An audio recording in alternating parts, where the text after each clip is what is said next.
Happy 200th mini vlog dears. Thank you so much for your love and support. ரொம்ப ஹாப்பியாக இருக்குது. என்னோட மேக்ஸை பற்றி கண்டிப்பாக கேட்பீங்க. இந்த ரெண்டுமே லிட்டில் ஹாபி அப்படிங்கிற இன்ஸ்டாகிராம் பேஜை எடுத்தது தான். பின்னாடி அட்ஜஸ்ட் பண்ண ரோப் கொடுத்துருக்காங்க, பேக்கெட்ஸோடு வருது.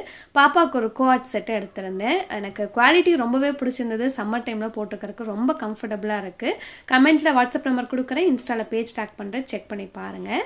நான் பாலாடையிலேருந்து வெண்ணெய் எடுக்கிற வேலையை தான் பார்த்துட்டு இருந்தேன். ஒரு 2 மாதமாக கலெக்ட் பண்ண பாலாடை தான். ஸோ இதில் ஒரே ஒரு ட்ரிக் என்ன பார்த்தீங்கன்னா, ஒரு 2 மணி நேரத்துக்கு முன்னாடி ஃப்ரீசர்லேருந்து எடுத்து வச்சுருங்க.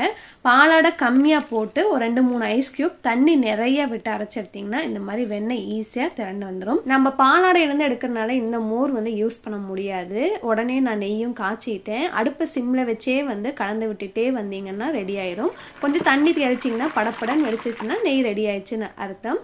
எங்கள் வீட்டு மாட்டுப்பால்லேருந்து பாலாடை கலெக்ட் பண்ணி நெய்யாக காய்ச்சி எடுக்கும்போது அவ்வளோ ஹாப்பியாக இருந்தது. வாசனையும் ரொம்ப சூப்பராக இருந்தது.